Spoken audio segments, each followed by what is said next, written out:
welcome to another Crack-A-Pack Tuesday on the Mana League. I'm John, as always, and we've got yet another pack of Dragons of Tarkir. We're going to be doing some other stuff soon. Modern Masters is going to come out, so there might be a pack or two of that being cracked on the channel. But then we'll keep doing Dragons up until Magic Origins comes out, I think. But we're going to crack into this pack of Dragons, and we're going to see what we've got and what we would take pack one, pick one.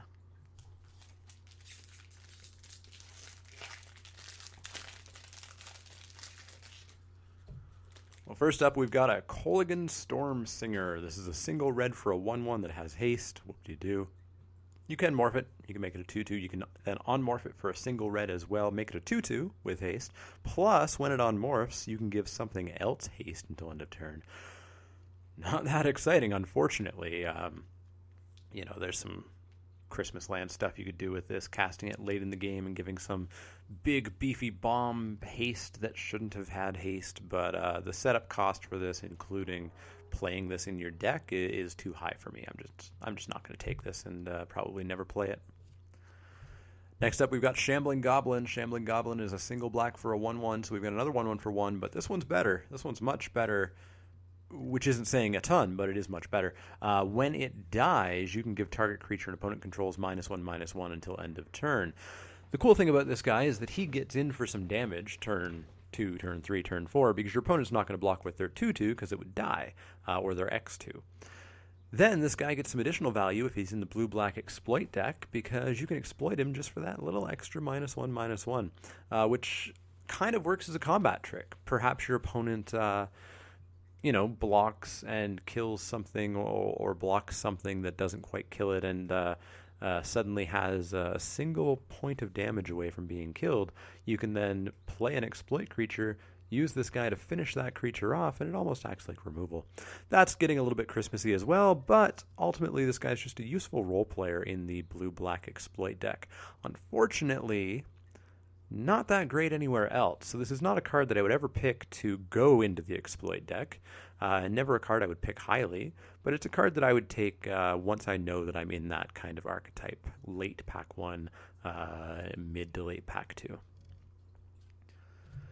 Next up, we've got Impact Tremors. This is it's a 1 and a red enchantment that says whenever a creature enters the battlefield under your control, Impact Tremors deals 1 damage to each opponent.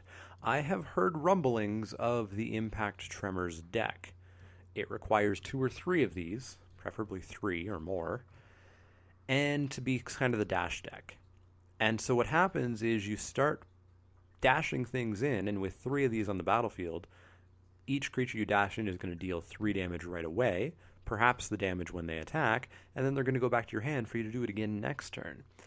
That requires a lot of setup and a lot of luck to get all the right cards in one place. I have yet to see it happen, and I've yet to do it myself. I've only heard of it happening, but it would be interesting. Maybe I'll try to force it on a Wacky Wednesday or something. But in any draft where I'm not trying to just lose miserably, I'm not looking at taking this pack 1, pick 1, or taking or playing this really ever. Next up, we have Glaring Aegis. This is a single white for an enchantment aura, enchant creature. When Glaring Aegis enters the battlefield, tap target creature and opponent controls, plus the enchanted creature gets +1/+3. So it gives it a nice, big, beefy toughness, so it's going to block quite well. It's going to live through a lot of things, and you get to tap an opponent's creature. Totally okay, and at the same time, I feel like it's just totally cuttable. I'm not a huge fan of this card. I've seen some people really praise this card, and I don't quite get it. I play it if I need it, and I would cut it pretty readily for probably a lot of other stuff. Next up, we've got a Tarkir Beastbreaker. This is a 1 and a green 2/2, so it's a bear, but it does have Formidable, so you can pay 4 and a green to give a Tarkir Beastbreaker +4/+4 until end of turn if you have creatures with power 8 or greater. So you're going to need 6 power elsewhere on the battlefield, which happens. It's not unheard of. But, ultimately, I haven't seen this guy get activated very much. 5 mana is a lot. +4/+4 is a lot, but 5 mana is also a lot. And I just don't see this guy get activated that much. That being said, he is a bear. He is a 2/2 for 2, which is fine, especially with morphs running around. So your 2-drop gets to block and kill their 3-drop, or trade with their 3-drop, rather. But yeah, not a card I'm looking to pick, but a card that I'll play if I happen to have it. Next up, we've got Anticipate. I like Anticipate. It's 1 and a blue for an instant, and you get to look at the top 3 cards of your library, take one of them into your hand, and the rest go onto the bottom of your library in any order. The order probably wouldn't matter. I can't think of any cards offhand in the draft format that would really care about that. But yeah, you get to dig a little bit. You get to look at the top 3 cards and take the best one, and then throw the other 2 away. Totally fine. It helps you dig for your mana. It helps you dig for your removal. It helps you dig for whatever you happen to need. The trick, of course, is on turn 2. You don't necessarily know what you need. So this kind of gets a little bit better later in the game when you have a better idea. But at the same time, 3 also isn't a huge amount of cards. It's not unheard of to hit land, something, or in my luck for the past week or so, land. But ultimately, I think it's an okay card. I'm probably never going to first pick it, but I'm going to pick it, kind of mid-pack, I think. Mid-pack 1, I would take this if I was leaning blue. And pack 2, I'd take this a bit more highly if I knew I was going to be blue. Next up, we've got Spider Silk Net. Spider Silk Net is a 0-drop. Costs no mana. It's an artifact equipment. Equipped creature gets +0/+2 and has reach. The equip cost is 2. So, newer players, of course, love free cards. They see that 0 and they think, oh, this costs me nothing. Why wouldn't I put it in my deck? Well, the reason is it costs a card slot. And you don't want to cost yourself a card slot. This card just doesn't do very much, unfortunately. There are a number of flyers out there, but there's so many better ways to deal with them than playing this card. It's just not something I'd ever really take or play. This is something I would take and play. Twin Bolt is 1 and a red for an instant, and Twin Bolt deals 2 damage divided as you choose amongst 1 or 2 creatures or players. So this card's very versatile. You get to kill their 1 toughness creature and ping them in the face for 1. You get to take out 2 of their 1 toughness creatures, just kill their 2 toughness creature, or finish off some other creature after some combat has happened. This is really versatile, really cheap burn, and I quite like it. It's more expensive than Shock. It's 1 more, but it's more versatile than Shock. So, yeah, I love this card. I would first pick this. This is a first pickable common, I think. Next up, we've got Taigum's Strike. Taigum's Strike is a 3 and a blue sorcery. Target creature gets +2/+0 until end of turn, and can't be blocked this turn. And rebound, so you get to do it again. This card sounds good. All of the text sounds good. It's things that I would like to have on my creatures, but ultimately, I just don't find it does enough. It's not a completely low cost that you have to have creatures on the battlefield and be willing to attack with them and not have to keep them back to block. That's not something you always have. You do often have that. But yeah, I haven't seen this perform quite as well as I feel that it should have.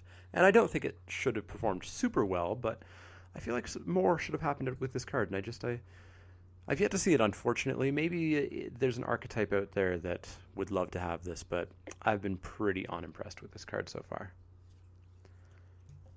Next up, we have a card that I've also been unimpressed with from what I had hoped, but what I had hoped was extraordinarily high.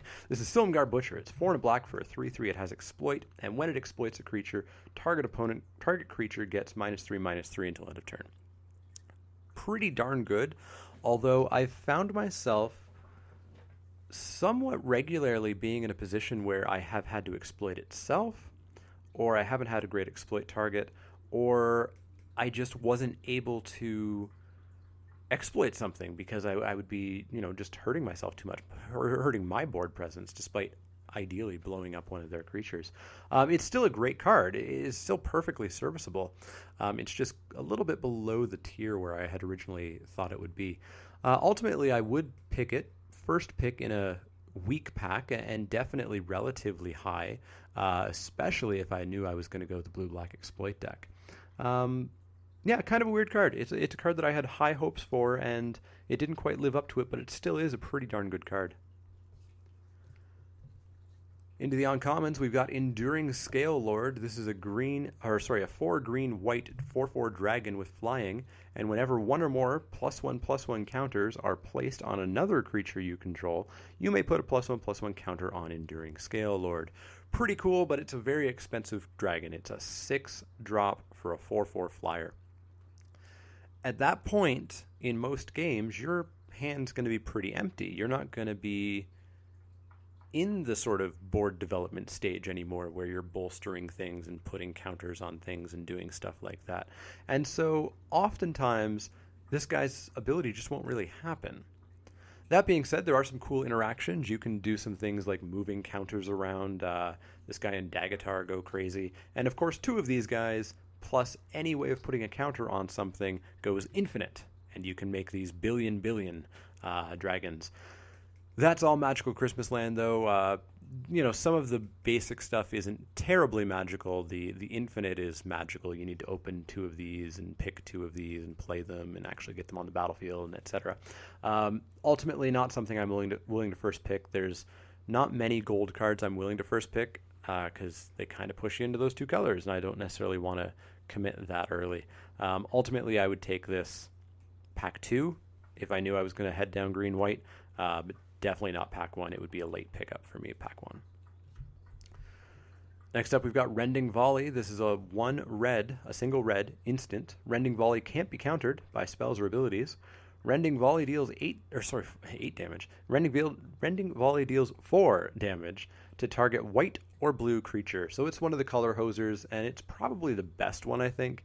4 damage for a single red is really, really, really amazing. You don't get that level of burn to CMC ratio all that often. The downside, of course, is you have to hit a white or a blue creature. But if you're, up against a blue or a white deck, and especially if you're up against a blue and white deck, you're going to side this in every single time, which puts it at a very strange kind of pick place. This isn't something you first pick. This isn't something you pick relatively highly, but it is something that somebody's going to take. It's not going to be a last pick card, and it's not even going to be a last 5 or 6 pick card. So you kind of have to figure out where you take these. I think you take these a little bit more highly in pack 2 when you know you're red. Pack 1, I think they go a little bit later. However, we're talking about pack 1, pick 1, and that's not going to be this pick. And we've got another color hoser. We've got Encase in Ice. This is the blue one. 1 and a blue for an aura. It has flash, which is awesome. And you get to enchant red or green creature, and that enchanted creature taps and doesn't on-tap during its controller's on-tap step. So it just locks it down. This is a really good card. This is one that you almost could consider main decking because red and green are really good in this format. Rending Volley, for example, white isn't that great in this format, I've found. So the red-green one, you could almost arguably main deck it. Yeah, it's going to be dead sometimes, but the times that it's not dead, the times that you are up against a red and or green deck are going to be incredible. So I would pick this one a little bit more highly. I would need to know that I was blue, but if I knew I was blue, or even likely to be blue, I would take this pretty highly. Not first pick, but pretty high. Next up, we've got Secure the Wastes. This is our rare. It's X white for an instant, and you put X 1/1 white soldier tokens, or sorry, not soldier, very important, warrior creature tokens onto the battlefield. So instant speed, and you get to put as many warriors as you can pay for on the battlefield. Absolutely awesome. A very awesome play. Turn 6, turn 7, at the end of your opponent's turn, suddenly you have a massive board. And then if you have anything like Warflare or Great Teacher's Decree or anything like that pumps your team, you're going to just go insane with this card. I really like this card. I think it's fantastic and can really do some wonky things, especially if you have any sort of warrior synergy going on. Do we have a foil? We don't. We got a forest and an ad.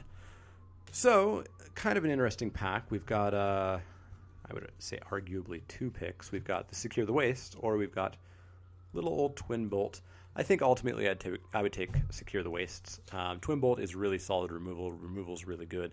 But I think Secure the Wastes is just so much more powerful. It would also very strongly encourage me to start picking up warrior cards. Anything that gives my warriors vigilance or any sort of buff would be great. And there are, of course, plenty of those cards in this format. I would be totally happy opening this and heading down the white path, despite what I just said about white being probably the worst color. But I would love to pair it with red or black, I think. So yeah, that's my pick. Definitely let me know what your pick would have been. Would you have taken the Weish? Would you have taken Twin Bolt? Would you have taken something else? I love hearing people's comments and picks on these packs. I don't think I'm the be-all, end-all. I love to learn from you just as much as I hope you guys like learning from me. If you have any questions, comments, suggestions, you can, of course, find me on Twitter at The Mana Leak. That's L-E-E-K, like the vegetable, not the card. And you can also find me on Facebook at facebook.com/The Mana Leak. You've already found me here on YouTube. If you like the video, you can click those little thumbs up icons and help the videos move up the YouTube rankings. You should also subscribe to my channel. There's a button below the video, and there's a button at the end of each video in the outro. That'll keep you up to date on all the latest videos as they get published.